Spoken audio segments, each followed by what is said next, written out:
conversation with the best of the best. I haven't seen this done quite like this yet before because I have the premier law enforcement individuals on here today to talk about the crisis that is kind of moving throughout the nation, right? So we have sheriffs from across the southern border. We have Sheriff Cleveland on here from Terrell County, Texas. That is the uh, Big Bend sector. If you guys are following around with the Border Patrol sectors, he's about an hour and a half away from me here in Del Rio. We have Victor Avila. He is a retired Homeland Security Investigations and ICE special agent on board to talk about these operations as well. We have Art Del Cueto, who just recently retired from the Border Patrol. Thank you, Art, for your service and for your dedication to the Border Patrol.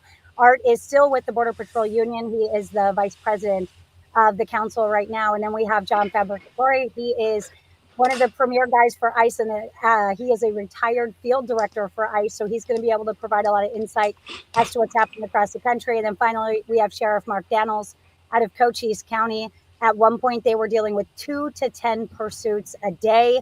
Some of their constituents there telling me that green lights were not green lights. They would have to stop and look all directions because a pursuit might be blowing through their community. So these individuals on your screen right now have been through it over the last 4 years, have been confidants for me. So first, I want to thank you guys all for being voices in this, for being transparent, for being accessible for me. You guys watching, you have no idea. I would call these guys sometimes and be like, can you pull over on the side of the road and just do a quick 5-minute cue? I just need a quick moment with you.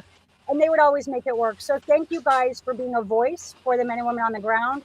Thank you for being transparent to our viewers and to America, because your voices made all of the difference. And I took a moment, and I don't know if you felt this too, but I had to take a moment this week, and I kind of sighed like, oh my gosh, what did we just endure for 4 years? So that's why I have you guys on, because you were in lockstep with me. I was in your communities. So let's start. We can start with Sheriff Cleveland, since you're right there, right next to me here. Let's go into what is the main difference you see and feel right now in your county versus, gosh, what, 12 days ago? What is the biggest difference for you? So for us, right before the inauguration, we actually saw a little bit of a spike. And I don't attribute that to politics or anything. It's just that kind of normal ebb and flow that we have out here. Since the inauguration, we've slowed down, but will really be the telling nature of it is if we remain quiet. I think we'll still see some activity, because out here, as most of y'all have heard me say, we don't deal with asylum seekers or people looking to turn themselves in. What we deal with is what we've dealt with along the border, for over 100 years.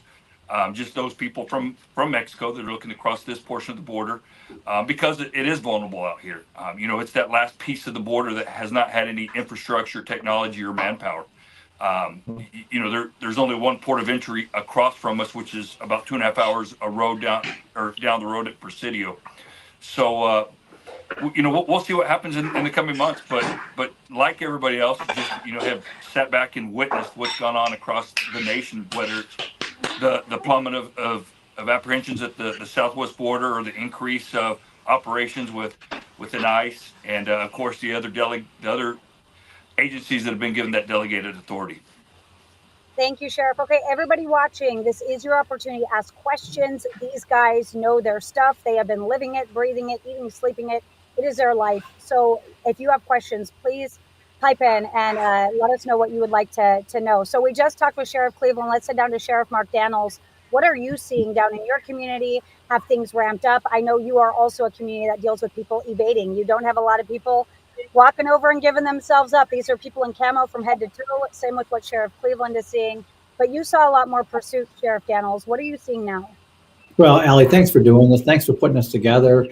Thanks to my public safety colleagues on this virtual viewing, whatever you guys are calling this, but it is unique, I would say. But we've gone through 3 to 4 years or something in my 41 years I've never seen when it comes to the border being neglected. For example, last 3 years, we put 4,170 people in our jail for border-related crimes, and that's your state, local, work along our federal agents to make this a reality down here, and seeing what we saw and what we experienced. And up to the inauguration, the week before, week and a half before, between Border Patrol, my deputies and troopers and local law enforcement, the pursuits were back to 2 to 10 a day. Some of the deadliest pursuits I've seen. It was like open back up hard.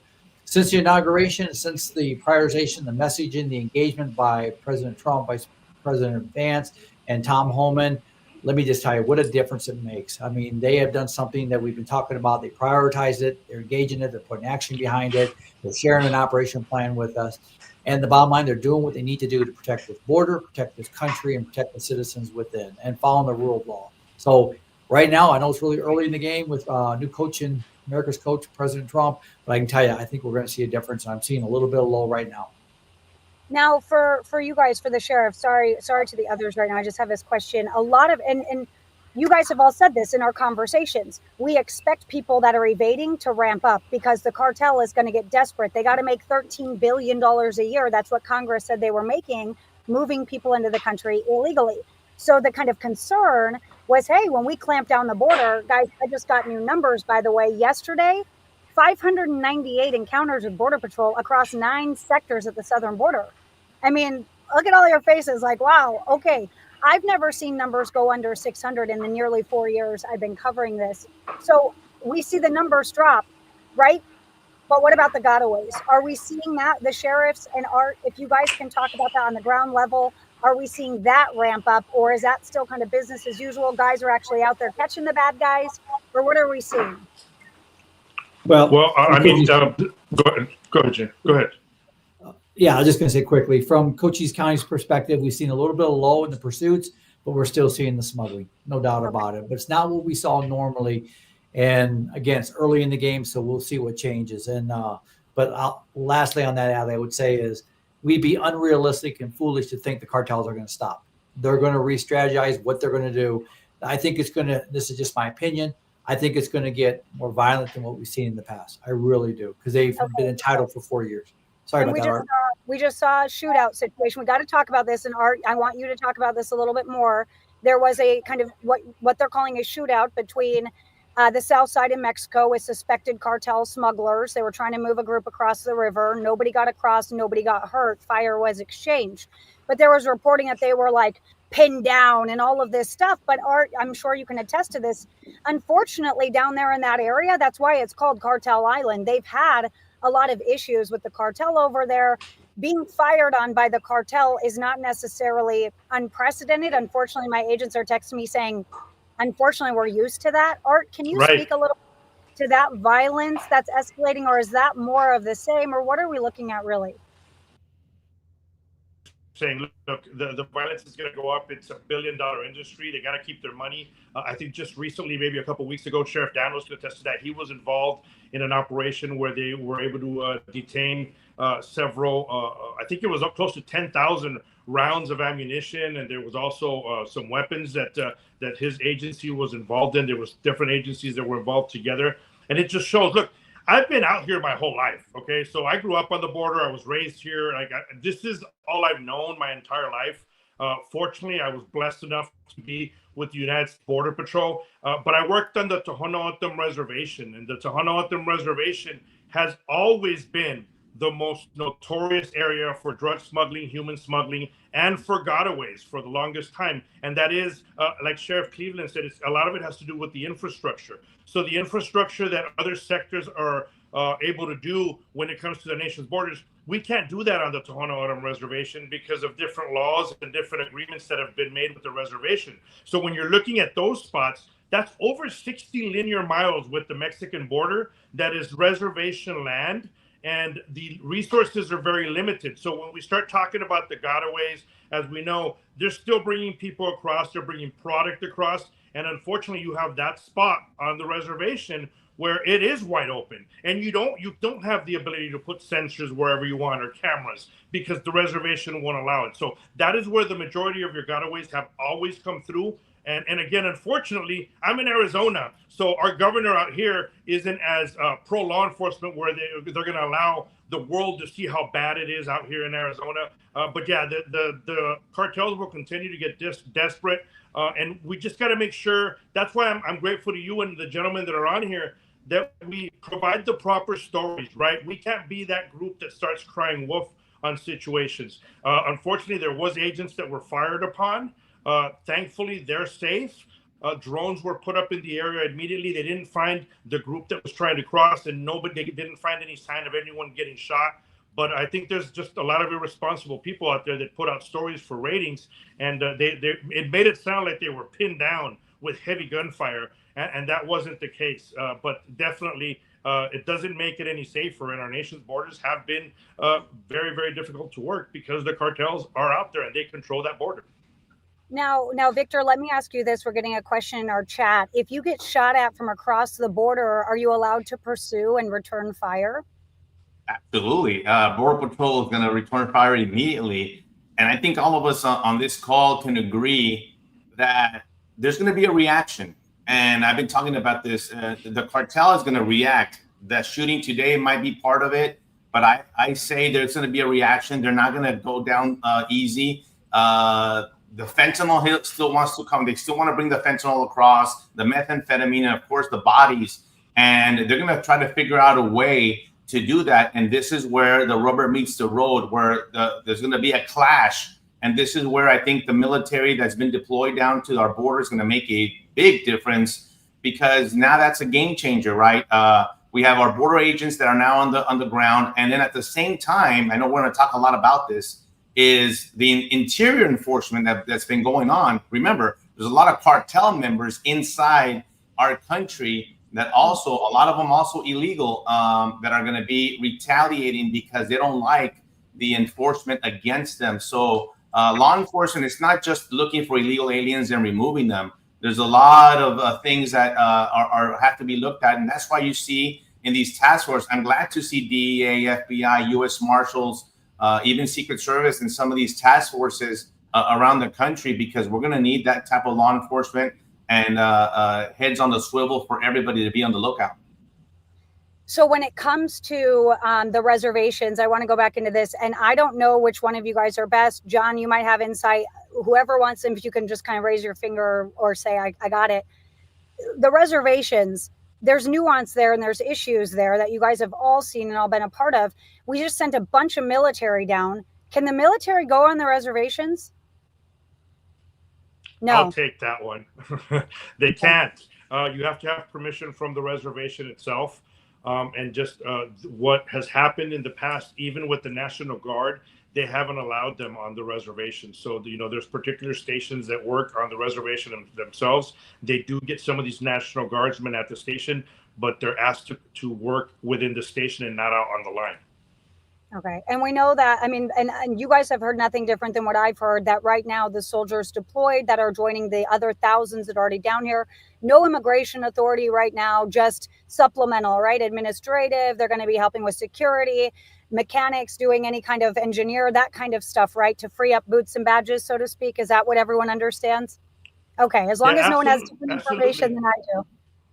You know what, Ali, though, but with President Trump deeming the cartels a terrorist organization, it opens up a new tool for the government where they're able to send, not just National Guardsmen, but they're able to send military personnel from other branches down there to assist with these groups that are coming across. So that's what naming them a terrorist helps out. That does. And I mean, okay. And I guess we have to wait for that to be official, or are they officially designated as terrorists yet? We have to wait still, right? Like he wants to designate, has signed the thing, but we have to wait. Well, that's a good question.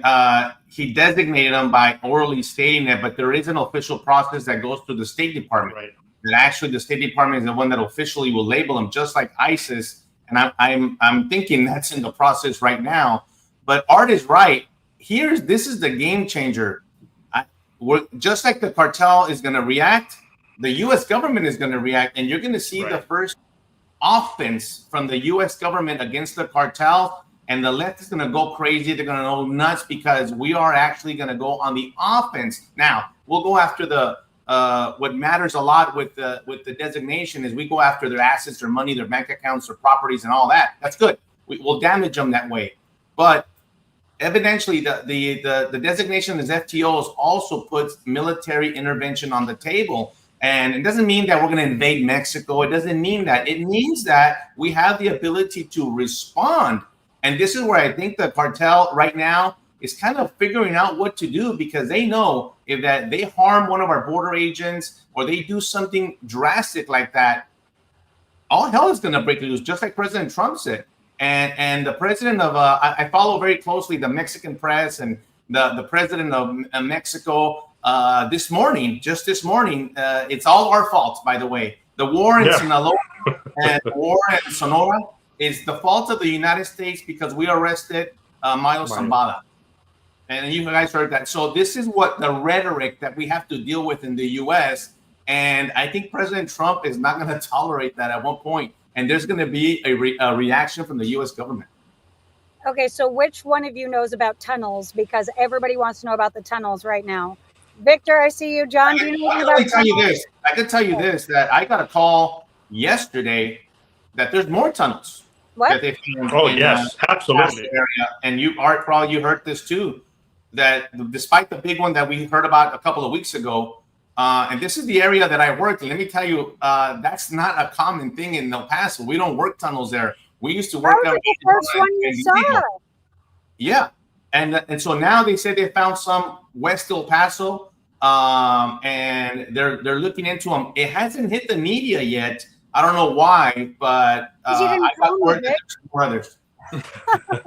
No, unfortunately, look, you got to tell the media. Come on, we're learning about this right now. Well, they were very scarce with their details on this one. I don't know why. They're just saying, "Hey, we found a couple more." That's what I heard.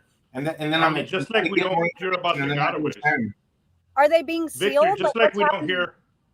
No, just like we don't hear about the gotaways, you don't hear about all the tunnels that are being apprehended, and that's unfortunate. When the news shows the tunnels, you're going to see the ones that are more, that are made more professional. But there's many others that are out there that just you don't get to see, you don't get to hear about. Like, I grew up in Douglas, so I'm going to tell you that's the very first tunnel was in Douglas, and that thing was in operation for many, many years, and that was in the 90s.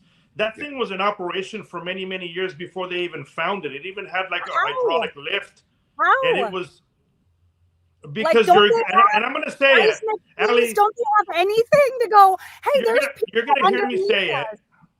You're going to hear me say it, and I'm going to get in trouble for saying it. But you know me, you've interviewed me enough times.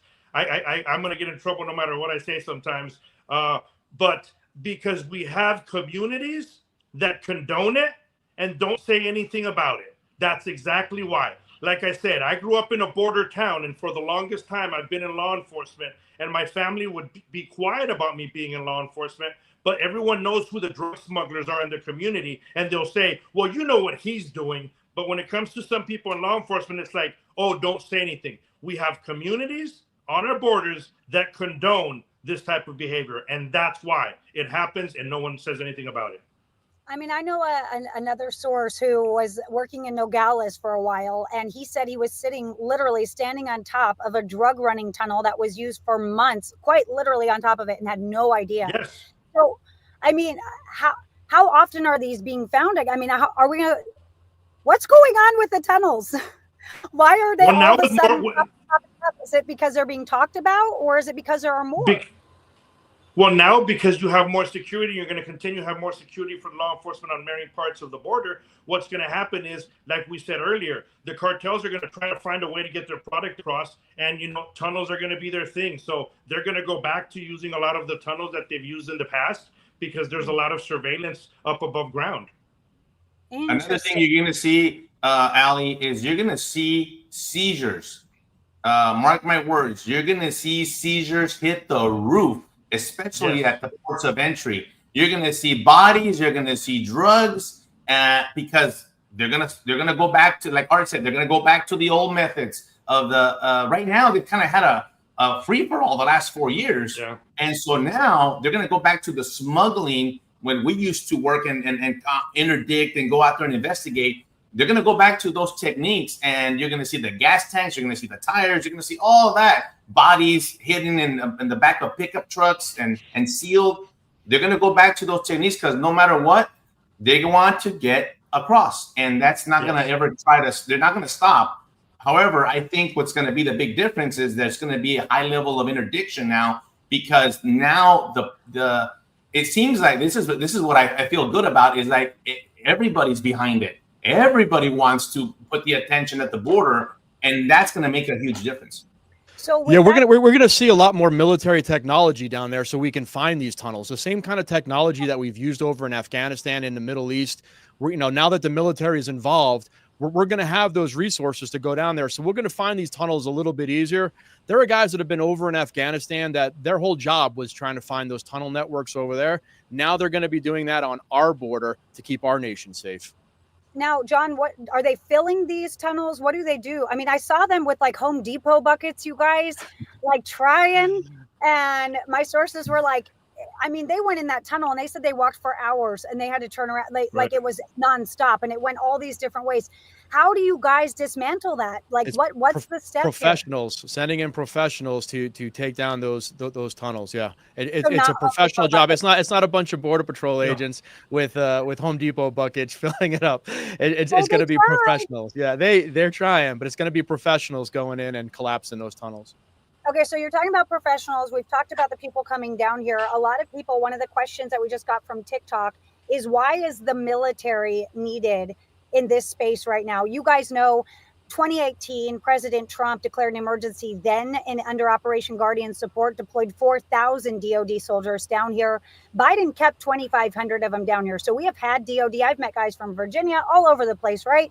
But then we also have Texas Guard and Texas support down here, which is different. So why is the military needed? I mean, people hear that and they think militarization of the border, and it kind of freaks people out, but they also don't know that the military has been down here in some capacity.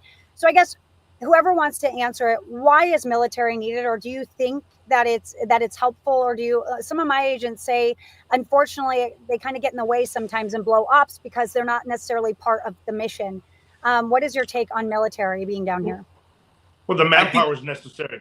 The manpower. I think that's it. That's it. Art. It's two things. I think it's presence. One is presence, and one is to relieve the Border Patrol agents from not being on the line, especially with all the interior removals that we're going to see. These numbers are only the beginning. They want, and the words from Tom Holman, they want the badge and the gun on the street. So we want to put the agents on the street, the Border Patrol agents, to help on the removal of these individuals. And so the military will actually be the ones holding the line. And I think the big difference is now it actually serves as a deterrent. We were seeing them come up and turn themselves in to National Guard, turn themselves into Border Patrol. Now they're going to see a military personnel person standing there, and they're going to avoid the detection now.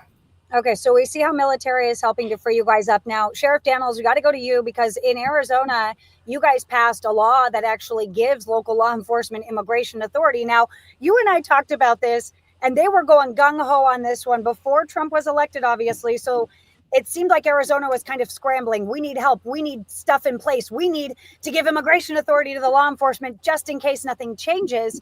And now it changed, and you guys have this immigration authority. How are you using that? Are you guys able?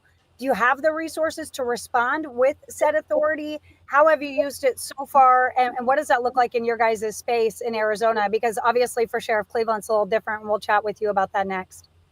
Well, first of all, it's the $1 million question. Based on the intent, the frustration, the spirit of that bill, we knew it had passed by the people, and it did overwhelmingly.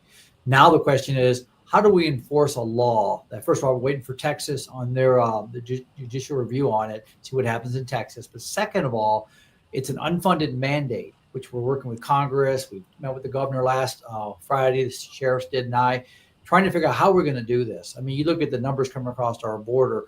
How do we even do that with my jail 40 years old, fighting the challenges on that? Bottom line is we need some resources, we need some funding, and we need some support. This is a state law, not a county law. So who's going to address it? Primarily, it'll be the sheriffs. And then, so we know it's coming, but we're waiting to see some of the unknowns to be clarified, because together we can make this happen at the will of the people. But second, I got to say this. One of the unknowns is, and we're seeing it play out already, is President Trump, his prioritization on this border, his engagement, his operational. He reemployed his federal agents, which I think is outstanding, get to do the job they were hired. So what does that take away from the sheriffs in this law? We're hoping it lessens us a little bit, gives a little takes the pressure off us. But number two is having them back engaged in the ball game. It makes it better for all of us. Thank you, Sheriff. Now, Sheriff Cleveland, has there been any, you guys aren't doing any kind of immigration authority. You're just working in lockstep right now at DPS and Border Patrol, right, to kind of supplement them? Or how are you guys helping out in Terrell County? Right. So, of course, Arizona, what was it, about 12 years ago, Sheriff Daniels, that Arizona 10 years ago first passed their immigration law at the state level. And then so when Texas went at it, they definitely looked at what Arizona had done and bolstered that. And of course, now it's tied up in the courts. But like Art said, I'm a native of my home county where I'm sheriff. Fortunately, I'm in a county where we don't have any crime. It's all border security. And I like to say, I've caught more illegals this last 3 years of being sheriff than I did the last 11 years of my border patrol career. It's I like to say it's been fun, and it has been. And of course, again, my county, my sector, Big Bend sector, Sanderson Station, the Big Bend area, we don't have the infrastructure south of us to facilitate a large flow, or the infrastructure north of us to get that activity out of here. But what the last 4 years has shown is that we are vulnerable, and we can definitely, have a lot more activity pass through our area. We had that second year of the Biden administration where we had, and again, don't laugh at me, Art, it was 7,000 apprehensions, but we went from historically 1,000 a year, jumped to 7,000. You have 50 Border Patrol agents. And again, Terrell County, Sanderson Border Patrol Station, between Del Rio to El Paso, we're that busiest area because of our proximity to Ciudad Acuña across from Del Rio.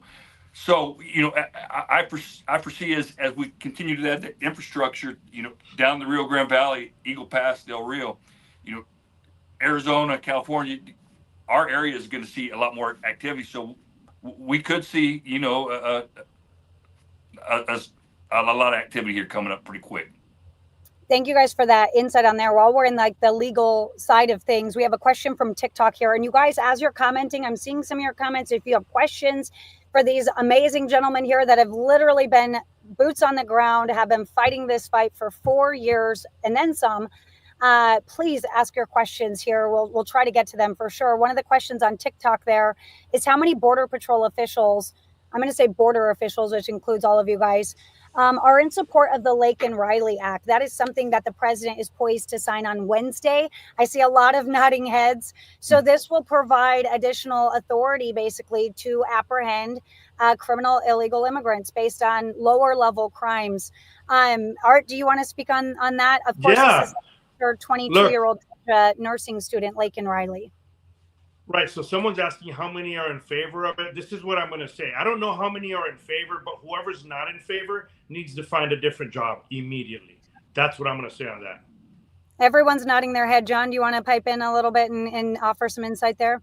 Yeah, I'm just going to back up Art on that. Look, this passed through Congress. It is the law. And this is something that we needed. We needed to be able to go after every single one of these criminal illegal aliens, and we need to have the justification to do it. The Laken Riley Act gives us that justification. And if you work for ICE or you work for the Border Patrol and you're not on board with this, you should look for another job. Go work at the post office. One of the things that this new act does is it broadens the list of these crimes. So in the term of in the Border Patrol and ICE, the crimes involving moral turpitude, right? CIMT. This broadens that, and you heard some people on the left. Well, what if you steal a chocolate? Well, yeah, you steal a chocolate. That means that we get to pick you up because it's illegal to steal. It's illegal to shoplift. And because for some reason they give them an excuse, like if you're a U.S. citizen, you can't shoplift. So especially if you're illegal. So that's what this act does. It broadens that. Illegal that then commits a misdemeanor as small as shoplifting now is a deportable offense when before it wasn't. 1,000%. And we also have to look at the recidivism rate of criminal illegal aliens. Yes. Why are we waiting for them to commit felonies when we can arrest them when they're committing misdemeanors? Too many times we let these guys go because it's a misdemeanor. They go back out on the street and then they kill somebody. So, the average that we had, and I've testified to this, is it's about 4 criminal acts per criminal illegal alien when you look at the averages. So the recidivism rate is tremendous.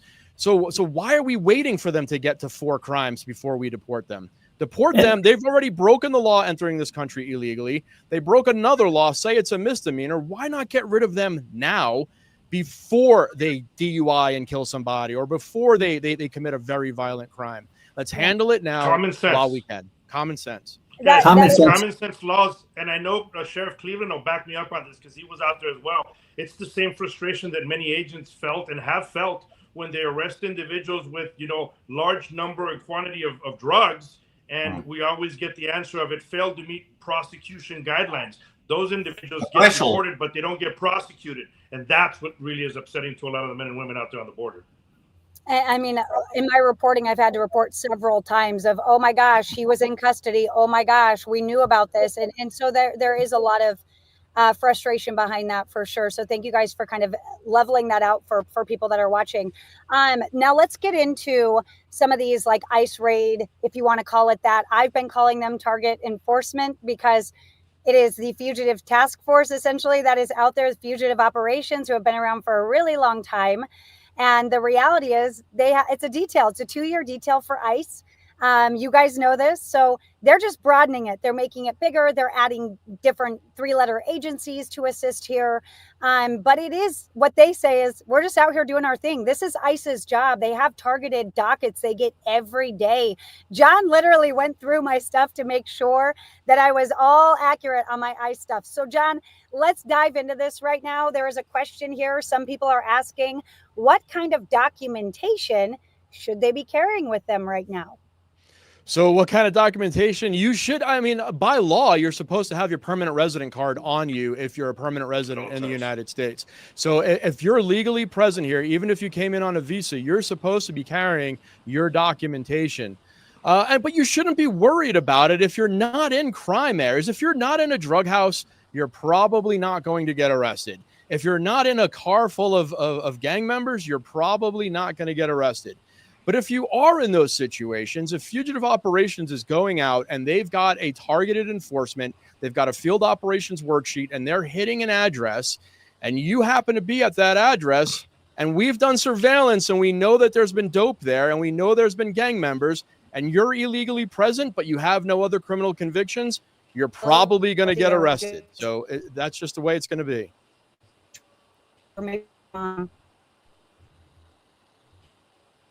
We lost Ali for a little bit. Mine. So Ali's frozen on us. I'll ask the question. Well, let me add to what John was saying on the removals, because I've been getting that question a lot this past week. Is there's a lot of confusion, right? There's a lot of confusion, and please, and I know, John, you are the true expert here. I know a little bit about the processing, but it's confusing as it is. What kind of removals are there? And I try to explain to people, first of all, there's very different types of removals. I know we use the term deportation a lot, but not, as a matter of fact, most of these people are not deported. Most of them are removed. Yes, we have those that have the deportation order that are walking around already issued by a judge. But also, another thing that I want to make a point is that they're not being charged, or at least I'm not seeing this or hearing that they're additionally charging them with 1325 or 1326, illegal entry or illegal re-entry. They're just now processing them to be removed. But I do foresee that in the future, those prosecutions are going to start happening because they were almost non-existent the last 4 years. But I think they are going to go back to actually charging illegal entry and illegal re-entry back like the way it was in the old days. Yeah, I'm glad you brought that up, Victor. Aguilar. Yeah. I'm glad you brought that up, Victor, because a lot of people are asking why can't we just round them up and send them over the border? That's not how the process works. There is due process in many of these situations, and it does matter how you entered the country, what kind of entry you made. So, like, say on the visa waiver program, you don't get to see a judge. You get removed. In fact, the airline that brought you in on the visa waiver program is the airline that has to fly you out on their dime. So there are different programs, and a lot of people don't realize this, that this process is a little bit encumbered, and not really encumbered. It's the law. There's different things that we have to look at depending on what kind of entry somebody made. They will normally get to see an immigration judge, and that's going to take a little bit of time. We're going to have to detain these people, and the removal process will happen, but it's going to take a little bit of time. Except for the ones that are final orders, they've already seen an immigration judge, and they'll be the first ones out the door. Now, you guys, we actually had an interview air the other day with a gentleman who was concerned. He was claiming he was a U.S. citizen, and he's like, "Am I going to get deported?" Can you break that down, guys? Because Yes, I don't think you can deport him. Huh. It's not going to happen. Look, Yeah. I've had those, It's not going to happen. Look, at Mexican restaurants, and I've eaten at Mexican restaurants where people come and they know who I am, they recognize me, and they come and ask me if they're going to get deported because they're Hispanic. And once again, it goes back to the irresponsible media out there, especially in Latin American communities, that is putting out that word out and the agenda because they want to freak out the people out there. Have you seen And what's going on? It's the media and it's the actors. Look, and it's the actors and it's musicians and it's these idiots that we follow on, different types of social media that want to have more followers. That's what it comes down to. There's a lot of irresponsible people out there, and I think all of us on here need to continuously call them out. Yeah. To process somebody takes hours. You don't just arrest them and send them over the border. They go through processing, Ali, and we ask all of these questions. And if there's any doubt, we look up birth certificates. We look up passports. We look up social security numbers. We allow their families to bring those documents to us if there's any sort of question, especially in border towns, as Art and Victor know. There are people that cross back and forth that are United States citizens. So there's crazy, John, is the processing under Title 42 was wildly different and didn't require a lot of that, and there wasn't as much backlash for that, right? But you would kick people back across the border within 90 minutes.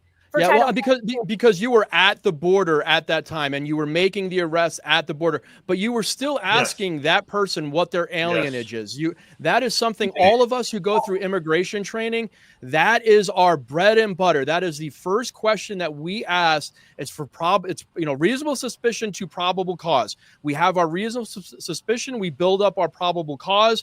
We ask alienage questions immediately. That is what we do.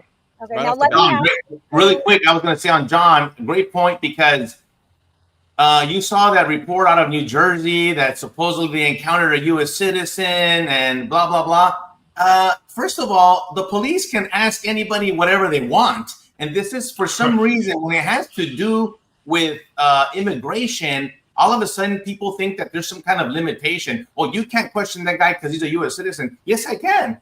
And the police can do that. As a matter of fact, and it comes down to alienage. When you're going to arrive to a place, whether it's a place of employment, residence, wherever, you're going to have to determine who are the illegals and who are not. And you have to question everybody, separate people. This is where the investigation happens. And you will be doing what you have to do. But the left and the media, like Art was saying, are going nuts with, oh my God, this guy was he was from Puerto Rico and nobody cares. He's not going to be arrested. There's a lot of these things that are being shared. Thankfully, I think NewsNation has done a pretty solid job on being real and honest about what's happening and leveling the playing field, right? The ICE apprehensions, we saw the roller coaster. We know earlier in January, they had 400 apprehensions, right? This is a normal thing. Over the weekend, they ramped it up, which we'll get into in just a second. But I do want to ask Sheriff Daniels and Sheriff Cleveland first in these border communities. I've seen some border patrol things in Bakersfield happen. We've seen ICE running around. Communities are ghost towns. What are you guys seeing? Let's start with Sheriff Daniels. What are you seeing in your community?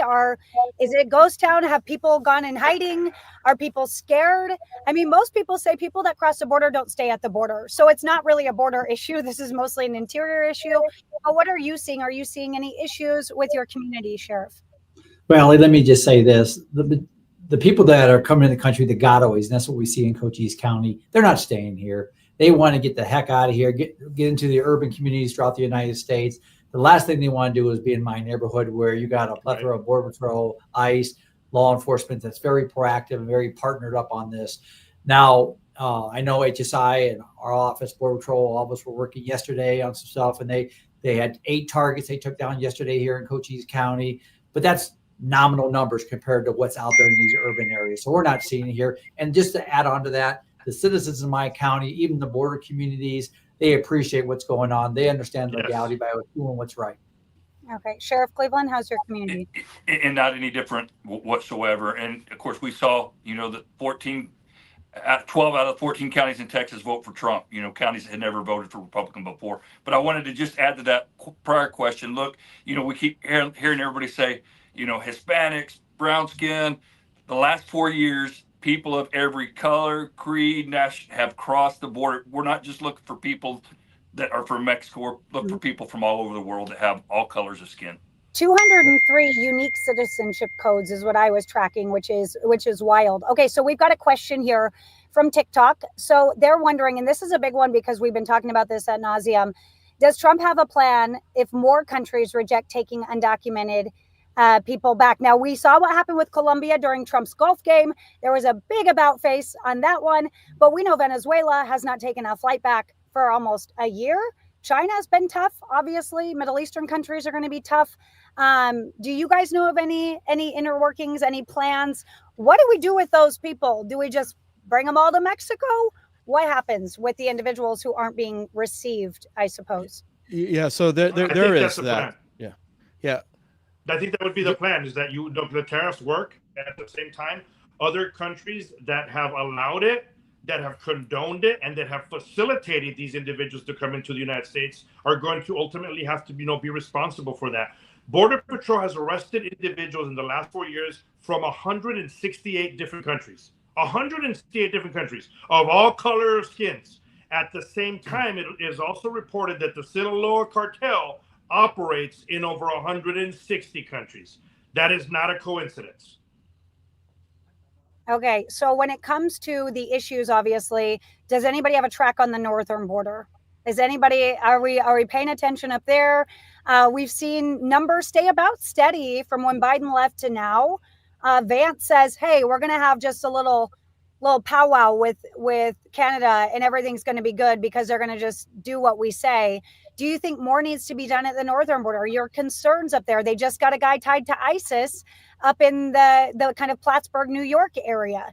What concerns are there, if anything? Yeah. I mean, you guys, Sheriff Daniels, you're all the way down to Arizona. Are you worried about what's happening up at the northern border? We need to be. The more pressure you put on the southern border, northern border is not immune. They're coming across. The numbers have been high up there for the northern border, for working with our federal partners.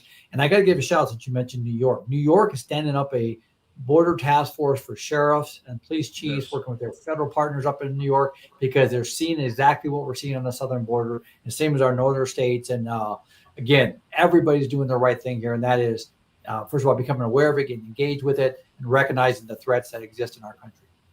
Okay. Holly, we just lost one of our brothers in green in the northern border. That shows right off the bat how dangerous the northern border is, and we shouldn't be ignoring the northern border at all.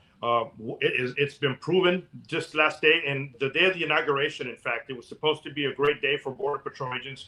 Everyone was extremely happy, and we had one of our own gunned down up there in the northern border. So that alone shows how dangerous that northern border is. Yeah, and I've been up there, and it's crazy because there's no barrier at all. But the reality is, prior to the southern border crisis, there wasn't that big of a need for it, right? So there was that diplomatic relation, and they weren't pouring across. And now, unfortunately, I think there was like some 4,000% increase in the Swanton sector. So they're certainly feeling it.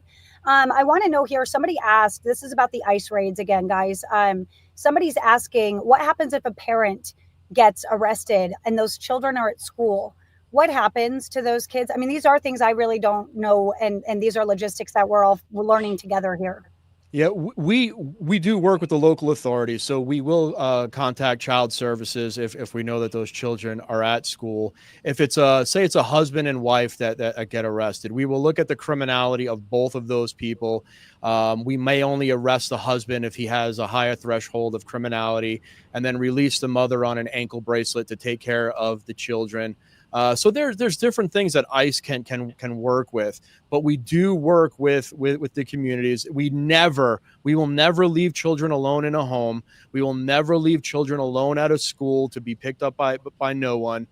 We make sure that we look at those situations. That's all part of the operations plan before ICE agents go and hit a door, is to make sure that we know how many children are in that house. We've done surveillance. We may even pre-contact child services if both the parents are criminals. Say both parents have been dealing drugs. Look, United States citizen parents get arrested all the time and removed and are separated from their children. So if these are criminal illegal aliens and they've been dealing, say, fentanyl or methamphetamine, we will separate those parents from those children, but we will make sure that those children are taken care of. We will not abandon them. But I want to make something very, very clear here.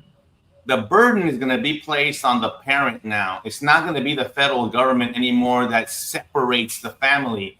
It's the parent that's going to decide, because President Trump and Tom Homan have said, if you want to take your U.S. citizen children with you, we'll take them with you, and we'll allow you to go with the children with the parents. So it's not going to be on the federal government, the bad guy that separates family. No, we have to put the responsibility back on the illegal alien. That it's the reason they are the reason why they're making a separation from the family. But here's another thing: is that you mentioned this happens all the time, every single day.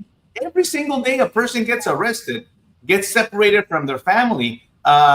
We took a house down once in El Paso, and there was 18 kids in there, and from 18 months to like 6 years, and there was 4 adults. None of them were their parents. All of a sudden, it was we needed car seats, diapers, and all this stuff, and no parents nowhere near. So it is very child services, other family members, all of that is explored by the arresting agency, and making sure that the children are taken care of. This whole cause of, the way I've been saying is, just like the Biden administration was very humanitarian at bringing all the illegals in, we're going to be very humanitarian about getting the illegals out. They're going to be treated with fairness and respect, and they're going to be treated well. But the only thing, the difference here is going to be treated going the opposite direction.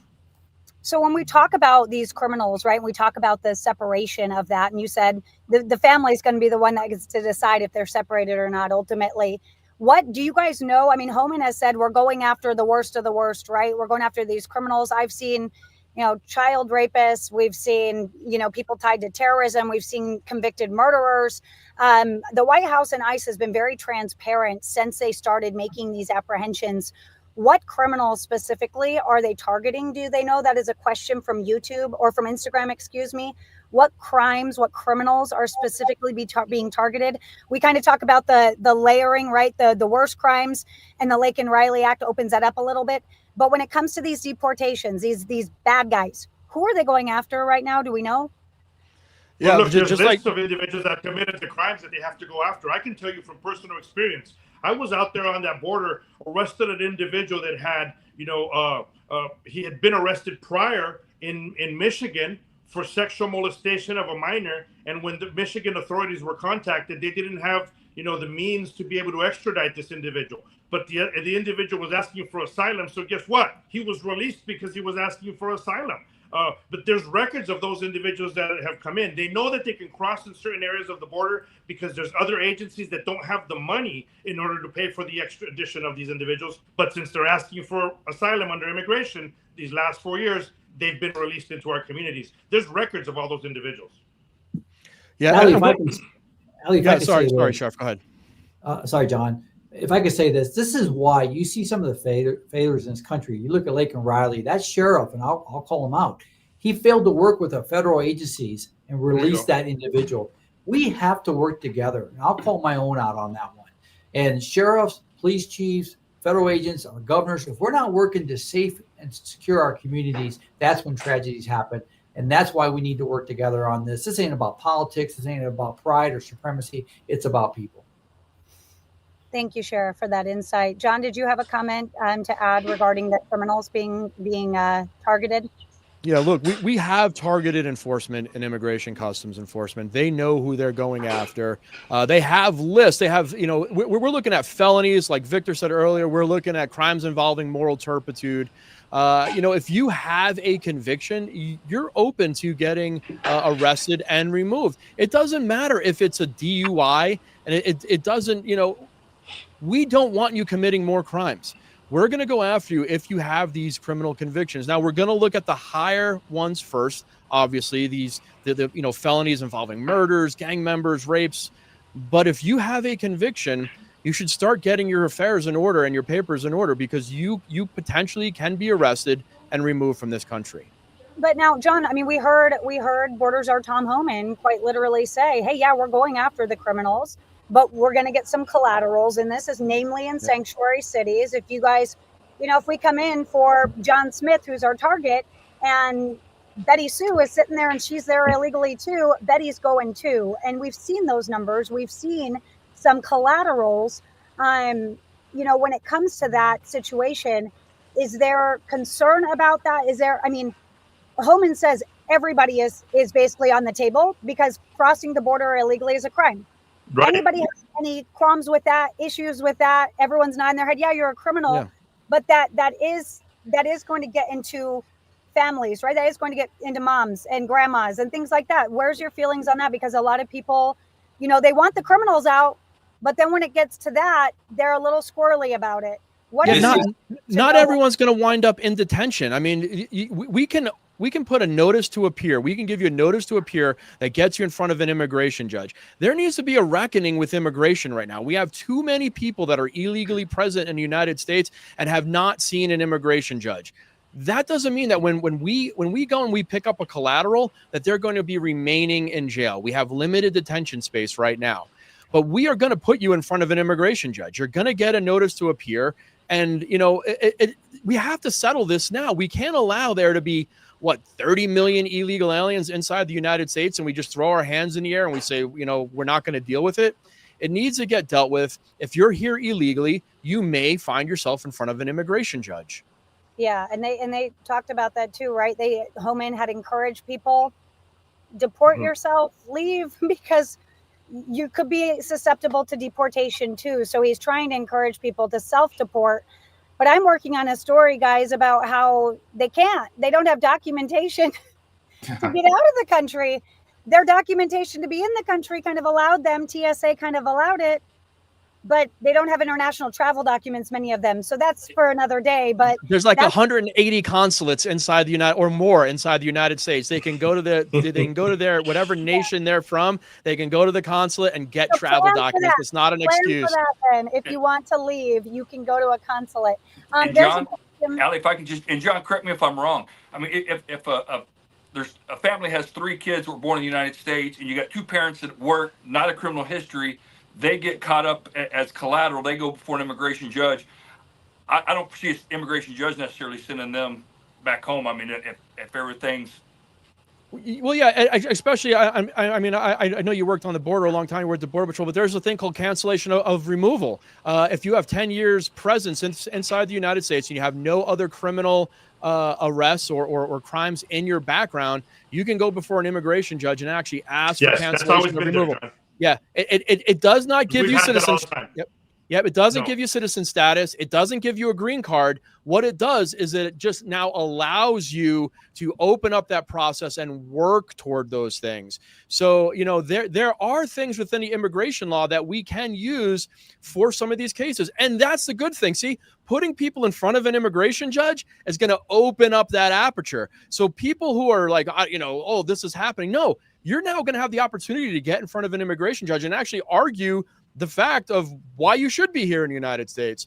If an immigration judge agrees, hey, you possibly might get cancellation of removal. If an immigration judge says no way, you're going to get a deportation order. Yes. Okay. So let's not discard the fact that there's individuals that have petitioned to be in this country, and they have all their documentation in order, but they've been put on the back burner because people, the courts have been tied up with all these illegal aliens that are coming in.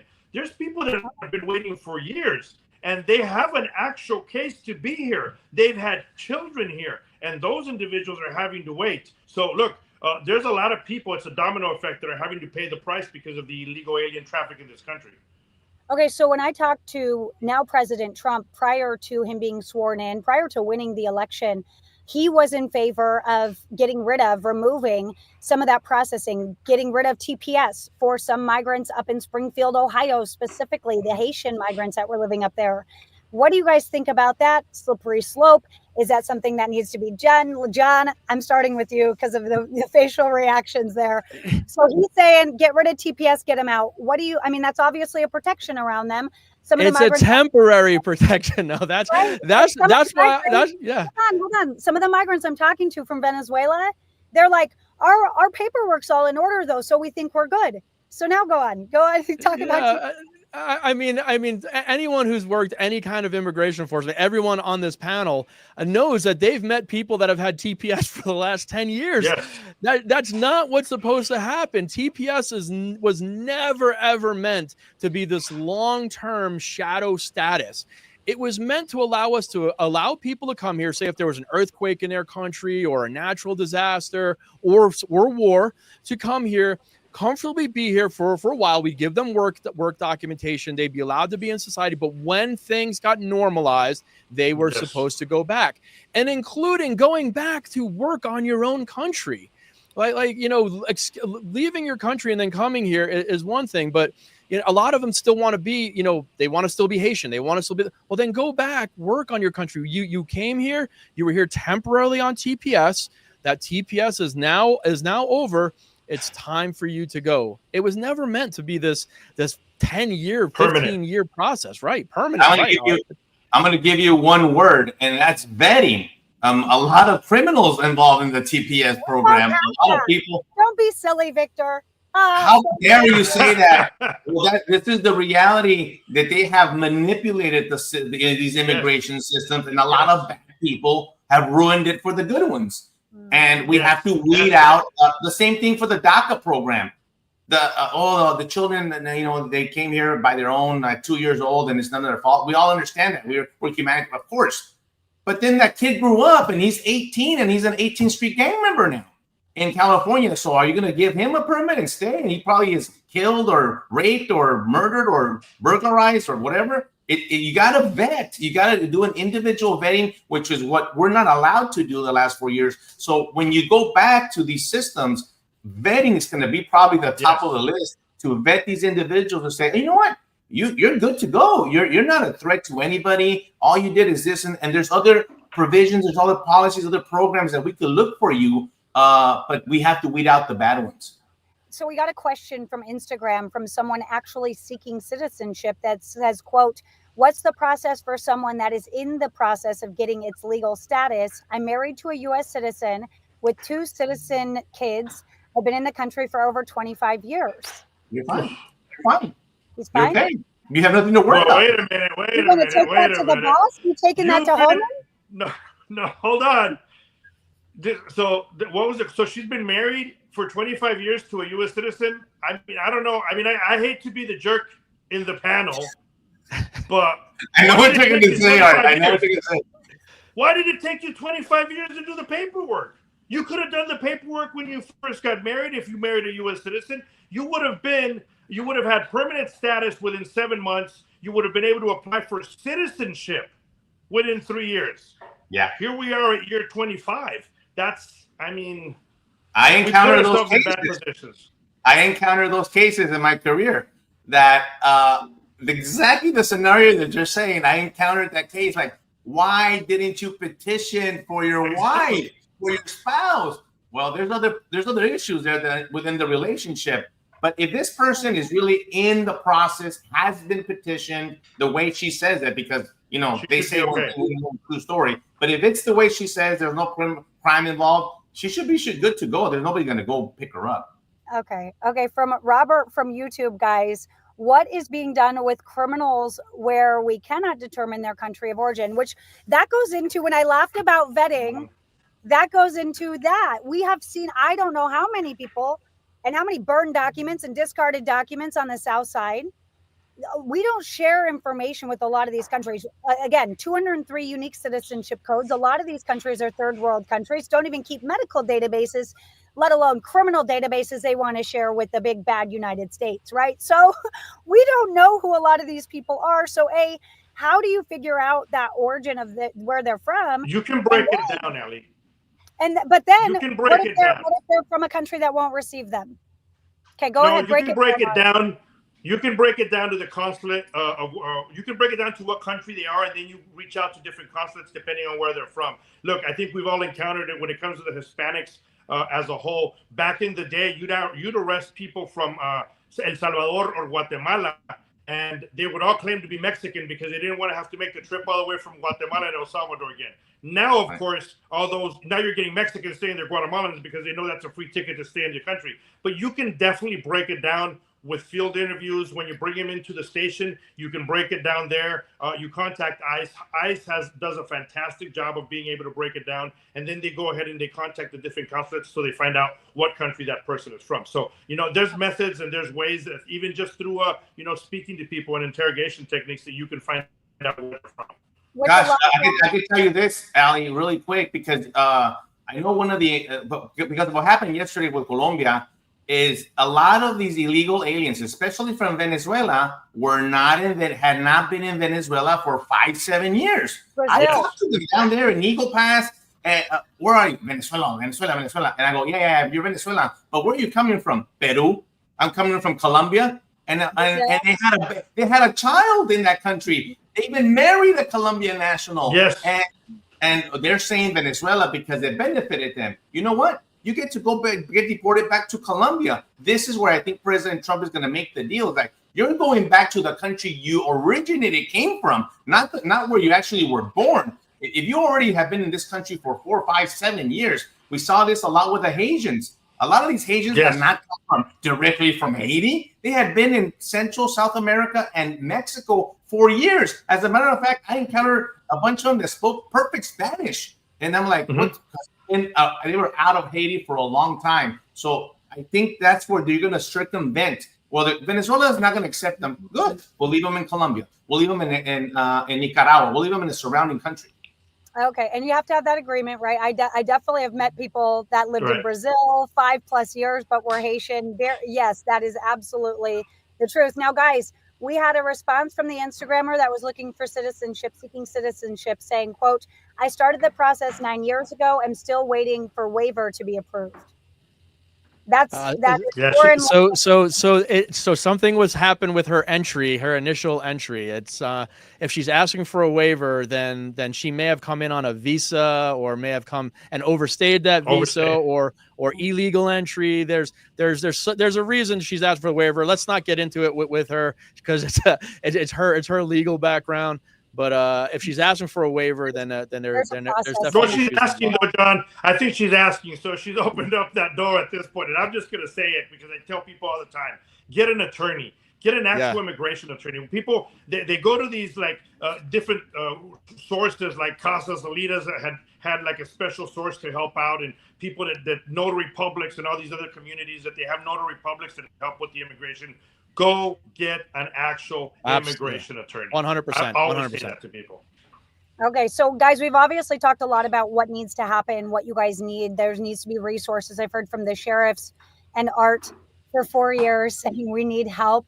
Now that the help is kind of here, now that the cavalry has arrived, so to speak, wall, barrier, structures. Sheriff Daniels has work picked back up. I know the wall was abandoned in your county, an area that Art and I have been to several times that's exploited by the criminal cartels, where we were with President Trump and he literally got whisked away by the Secret Service because A, there was someone out there threatening his life, but B, it was just one of those areas that was not safe.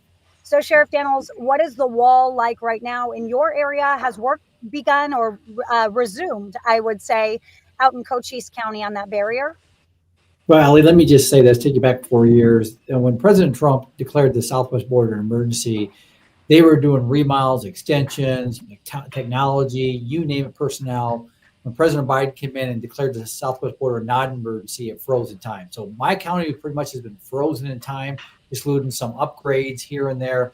But where Trump stopped is where it continues to be frozen in time. I expect and I anticipate, talking with the leadership in CBP and the White House, that you're going to see a big explosion when it comes to finishing the project that began, and that is upgrading this border for security reasons, physical barrier technology, personnel. We're going back to realistic times again. Now, Sheriff Daniels, before I pop over to Sheriff Cleveland, I know Texas is seeking reimbursement because they were holding the line and kind of left holding the bag. Is Arizona getting any kickbacks from the federal government? Is there any conversation about Arizonan taxpayers getting any kind of help here? Because yes, they were supportive of it to a degree, but at the same time, this was a federal government's job and responsibility that Arizona and Texas kind of jumped in to help. Is Arizona seeking reimbursement? I don't know if they're seeking it at the state level. I haven't heard that, but I can tell you when I spoke with Tom Homan, we talked about, federal government's been absent when it comes to paying the bill. For example, my incarceration cost for border crimes in 36 months was $14.4 million that we absorbed. We totally absorbed that, but we did it for the quality of life. We did it for public safety. So my thought as we go forward, state of Arizona has been there with us on this, starting with Governor Ducey. So the bottom line is we can look in the rearview mirror or we can look at where we go forward. I'm looking at where we go forward. We made it over the bad hump. Let's get going and smooth these roads and let's push it forward. And let's work in harmony. And that's what's going on right now, I can promise you. Yeah, I pray for your community and you and your deputies every single day, Sheriff. So stay safe down there. Sheriff Cleveland, what is going on? I know you have a lot of area that cannot have a wall because there's kind of a God-made barrier, if you will, with the Big Bend sector. Any talk about barriers or structures being built in York County? No, and I don't see us being very high on the priority list, and simply because just the amount of activity we have out here. Again, it's a lot for us. It's important to us, but there's other places that definitely have more of a need, if you will. If even sprinkled throughout the past, prior to this administration, under Trump, we received some of the AST towers, or autonomous surveillance towers, and those things work and have worked out here. But we've been, opposite of out Cochise County in Arizona with Governor Abbott. We've had Operation Lone Star forces out here that have helped. They've been embedded with Border Patrol. That was one thing we did when I was still patrol agent in charge. We were told, keep your distance, but we brought them into the station and had them at musters, and that you just couldn't reel that back in after we did it. So it's been lockstep out here. One thing I did want to mention too, though, that we didn't mention too much was, when we start 240 or I-247 detainers, and it kind of goes back to what Sheriff Daniels said earlier about mayors, governors, sheriffs, chiefs of police. Man, we could be heroes if they would all come together in just people in our jails and in our state institutions, prisons. There's enough criminal aliens in those places to keep us busy for quite a while. So it'd be great if we saw more people, getting on board with those detainers. Okay, now Art, when it comes to Border Patrol, what do agents need right now? What is a sentiment you're hearing? We've heard from the sheriffs, they've got resources coming to help. The wall is going to be resumed. What are agents saying they need right now? What is Border Patrol kind of sounding off on right now? Look, honestly, Border Patrol hasn't pushed its vehicles in over 4 years. When you start looking at areas just in Tucson sector, you know how bad the heat gets out here. A lot of these vehicles, they don't have AC units in them that are working anymore. If you look at some of the vehicles in Tucson sector, I think I was speaking to one of the higher ups, and they said that 60% of our vehicles in Tucson sector would have been deadlined by now if they were in another agency because of the amount of miles. And remember, you've been out here, so Tucson sector is a lot different than areas in Texas. A lot of these agents, they're having to drive 180 miles just to the areas that they're patrolling. And sometimes agents are having to wait in the station for that vehicle to come in so they can drive that out. So the engine never stops. So obviously, they're going to need, that equipment out there to assist some of these agents out there because that's a big deal. It's your vehicle. It's how you get out there. So those are the resources we need. Obviously, we have the policies that are coming up. I don't foresee, just like Sheriff Cleveland, I don't see much of a barrier getting built on the Tohono O'odham reservation because that's just, the politics of the reservation itself. But I do want to say something, I know, because we're winding down, and I want to say something to Sheriff Daniels in particular. Nothing against the other individuals. You guys all do a fantastic job. But to Sheriff Daniels, we need to understand, Sheriff Daniels in Cochise County is the only guy down there on that area of the border that has actually tried to make a difference. Because if you just look over to his county next to him, he's not getting much help from that side. And then if you come down to Santa Cruz, it's almost non-existent. So it's so crazy that you have Sheriff Daniels on one area, and you have to go all the way to Sheriff Wilmot in the Yuma side, where you have actual vocal sheriffs that are saying there's a problem, and the cartels are operating in between them a lot. And we need to see that. I mean, it is a problem. So what do we need? We need everyone to come together, just like Sheriff Daniels said. And as we said earlier, when we were talking about the Riley Act, hey, if you're not on the side of actually enforcing the law, then you need to find yourself another job. Well, and it's Amen. crazy Thank because you, Art. the sheriff on the other side of Sheriff Daniels in Santa Cruz, he's former DEA, and they have the most fentanyl blowing through that county. That's where the majority of fentanyl seized last year was in that county. Yes. This is the cartel operates as a business, 10 to 12% profit and loss. So something got through, and he got out of HIDA. He got out of the high intensity drug trafficking areas coalition, and he is actually the first sheriff to be voted out of one of the sheriff's associations. So He needs to get out of law not enforcement. holding the line very much when it comes to stopping the flow of fentanyl and other things. When we asked the DEA why he got out of HIDA, she said after 28 years, he did not give us an explanation, just said, thank you, and left. And so that's the reality next to Sheriff Daniels. I've spent a lot of time in Dallas, watched a lot of people get away, and I've heard a lot of, for lack of a better phrase, horror stories of drugs moving through that area. And I've tabulated what you report. So thank you, Sheriff, for doing what you can down in that southeast corner of Arizona. Now, when it comes to ICE, guys, I'm hearing from my sources that this week they're moving to a 6-day work week, trying to meet those aggressive demands, right? They don't have quotas, but they've got goals, 12 to 1,500 ICE arrests a day. They say they cannot be mandated quotas. That is not a mandate. It is a goal. They're trying to make these goals of getting 12 to 1,500 criminal illegal immigrants off the streets every day.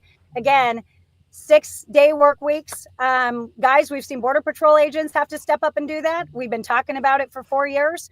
I guess it's the guys in blue's turn now. John, how do you feel about that? Do the guys have the support that they need? What are you hearing on a ground level that ICE officers and people involved in these operations need right now?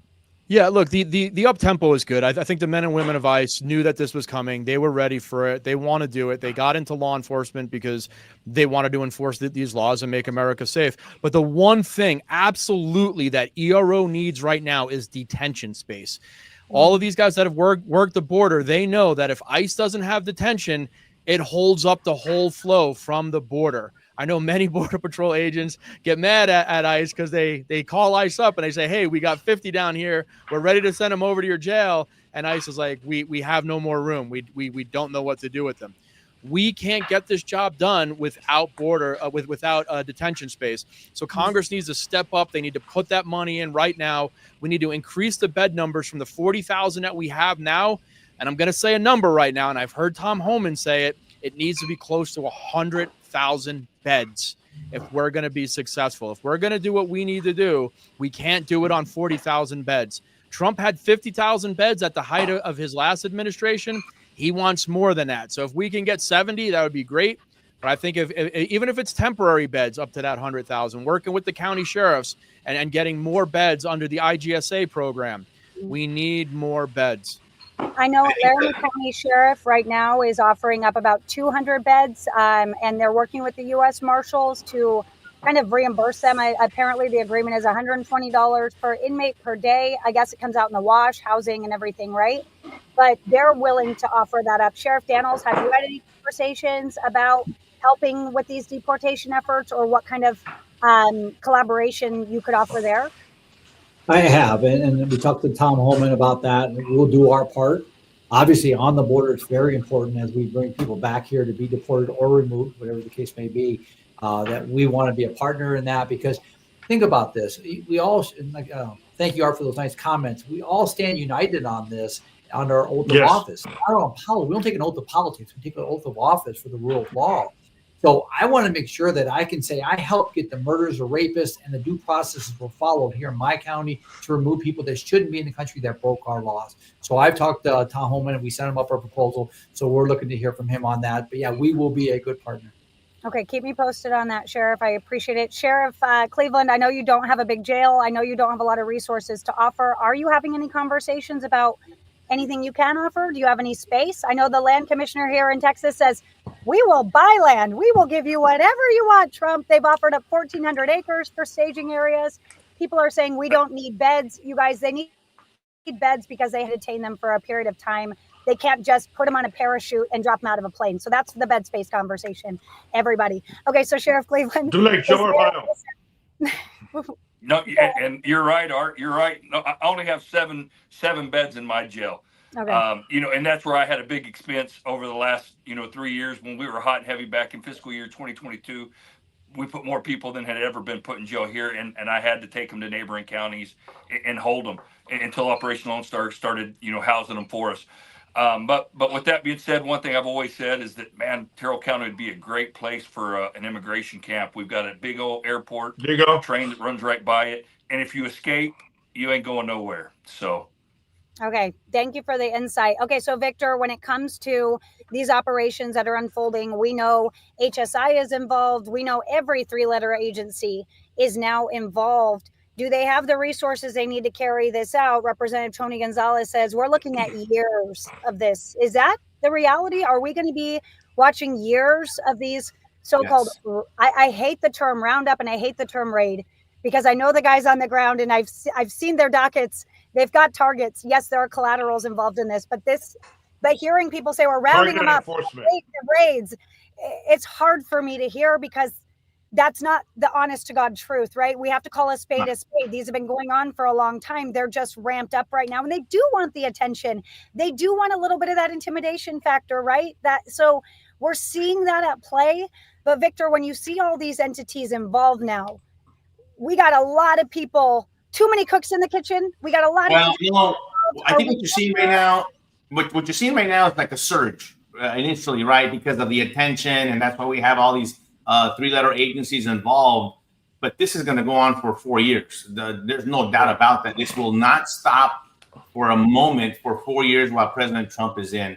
And as many people get deported in that 4-year term, you are going to see these numbers increase dramatically. The bed spaces, I have been saying for years, let's use the same facilities that the Biden administration built in Eagle Pass, El Paso, Zapata County, all over Texas, and those soft-sided facilities, turn them into detention facilities, and let's use them. We already paid for them. Let's turn them into those detention facilities, and that's a lot of beds and a lot of space that we could put these people. And just like this well-oiled machine was, you're going to see this methodical. It's only been a week, but it's going to get better. It's going to get well-oiled, and it's going to become mainstream. And you're going to see a lot of agencies, U.S. Marshals, Air Marshals, all these other people kind of be TDY to these type of law enforcement activities for the next 4 years. It's not going to stop. And what number is that going to be? I don't think any of us on here know. But gosh, I mean, I was looking at the numbers under President Obama, and those are great numbers, like 800,000 a year. And so if you talk about goals, there's a goal right there. And when you say that, people kind of forget that President Obama deported a lot of people.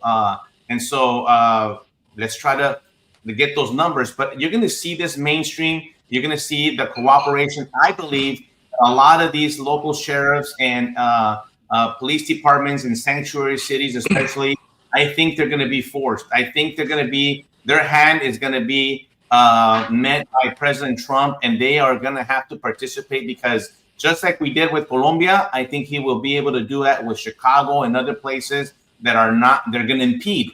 And one thing is not participating and letting ICE do what they do. And another thing is impeding the process. And if President Trump feels that they're impeding at one point, he's going to pull money. He's going to pull all these, every power that he has from the federal government to that state level, down to that local level, that they will be really, really impacted by this. But I think ultimately everyone can agree that we want a true legal system to be fluid in this country, and that one to be the priority instead of like the way it's been, where the illegal immigration has become the priority. We want to prioritize the good people that want to come into this country legally and want to assimilate here. That's one of the big problems I think that we have now, is that these people that have been come lately do not want to assimilate. I'm generalizing obviously here, but the majority of these people is different. than all of us that started many, many years ago. We saw a very different type of illegal, very different. And I think that's what we have to change. We have to change that ideology and put the burden back on these countries. The burden starts back from these home countries and say, you better keep your people there before they even make their way down to ours. Now, and Ali, you know, I hate to harp on this because it's just such a touchy subject, but you're going to have some type of pay parity for the agents as well. Look, you know, we hire Border Patrol agents. We're going to have to hire many more. A lot of them are going to leave. A lot of them were hired during the big surge during the Bush administration. A lot of those individuals are eligible for retirement within the next year or 2 years. And a lot of them are going to be leaving because when you take a 26, 24-year-old kid, and it sounds horrible, but you stick him in Ajo, Arizona, you know, that's really not ideally where he's going to want to work, but he can go to another agency and work at an airport or work in Washington, D.C. or in a major city. That's going to be hard because you're going to have to fill those positions of the agents that are leaving as well. Good insight there. Those were the Bush hires. A lot of people don't know that. It didn't matter if it was Kamala or Trump. Either one were going to be tasked with staffing about 8,000 to 10,000 agents that the door's open for them, right? They're going to have to choose to stay and extend their retirement, but then they only have a couple more years. So yeah, they are up against a really big hole of agents they're going to need to fill. Now, I know we need to go. You guys have been beyond amazing, but I do want to ask this. And if anybody wants to chat about this really quick before we go, because I saw a couple comments roll up in there and we need to address it. A lot of hate was thrown at Border Patrol over the last 4 years, namely over the razor wire. Okay. That was a big one. I don't know how many times I had to explain what was going on there, but everyone looked at that as Border Patrol was the enemy. Art, let's start with you on that one, because obviously Border Patrol's job is to apprehend people that are here illegally. They don't understand that once they cross the river, they're on U.S. soil. So break it down a little bit about what was happening there. Look, it was infuriating, and I'm going to answer just as frank as I can. It was very infuriating seeing members of the media, some of them that, you know, would call me for interviews and would pretend to be so-called friends of the Border Patrol and of Border Patrol agents, calling agents traitors. There's several out there. I'm not going to name them because I'm not going to give them any publicity myself. They know who they are because I refuse to give them interviews to this day. Okay. My brothers and sisters in green, everyone on here is law enforcement, and I love them dearly. And I want to thank everyone that's on here because you have, you assembled a fantastic crew of law enforcement that I admire greatly, each one of these men. But I was very infuriated at the attacks on Border Patrol agents simply for doing their job. And you would get, keyboard warriors that would jump on there and say, well, I would do this and I would do that. Most of those guys that were on there that would say, I would do this and I would do that, couldn't lace a pair of boots that Border Patrol agents are wearing out there in the field. I'm just going to say it the way it is. Okay. They don't know the law. They spoke because they have a mouth, and that's the only reason they were able to say something. And they wanted to have an audience. They wanted to have likes. They wanted to have followers. And it was fantastic for them to do that. But they would attack agents for cutting the barbed wire and arresting individuals that were already in the United States. There's a reason the state of Texas removed the buoys that were in the river that were actually in the line of demarcation. The barbed wire was already in the United States. Those individuals were already in the U.S. They had to detain them. They had to arrest them. One of the ways was obviously to cut the fence. This was what it came down to. Cut the barbed wire and arrest them, or have them go through the barbed wire, which they were going to try to do anyway, arrest them and then have to take care of them at the hospital, or have them go down the road and get injured somewhere else, and then the agent would be liable. So there's a lot of people out there that speak because they have a mouth and not necessarily because they know the law. And it was very upsetting to see all these people attack Border Patrol agents. And I've always said it. Some people that comment on a lot of these posts, they need to at least take a simple civics class before they start saying how the law works or what agents and law enforcement should be doing out in the field. It's really easy to armchair quarterback, right? And to say what we would do. So thank you guys again. I mean, I can't say it any better. You guys are consummate professionals. You are absolutely incredible at what you do. Thank you for being vocal, for literally, I mean, not killing yourself, but just about. I mean, you guys are tired. I've talked to you for 4 years. And thank you for holding the line when a lot of people weren't paying attention. We've had lulls, right? We've had times when the border hasn't been in the news, when it's been covered up by Chinese spy balloons. So thank you for your resolve and for knowing that this was important enough to the American people, because they voted this way in part because of the information you are willing to share. So thank you again. Please, at any time, we would love to do this again. If you're willing, we would love to kind of do a follow-up of, you know, maybe a couple weeks into the new Trump admin, where we're at, and how you guys feel about it. I really, really appreciate you, and for just spending over an hour with us here at NewsNation and with our viewers. You've offered valuable insight that we couldn't get anywhere else. So thank you again. And once more, thank you for being honest, open, and available to me over these last several years. I can't repay you. I honestly can't, outside of just saying thank you from the bottom of my heart. And I'm praying for you all every single day. Your safety is paramount. Head on a swivel, my friends. The cartel's operating in a little bit of unprecedented ways, as you know. So be safe. Please let me know if there's anything that we here at NewsNation or that I myself can do for you. And again, thank you for your time tonight. Thank you, Ali. Thank you. God bless you all. Thank all of you guys. Take care, guys.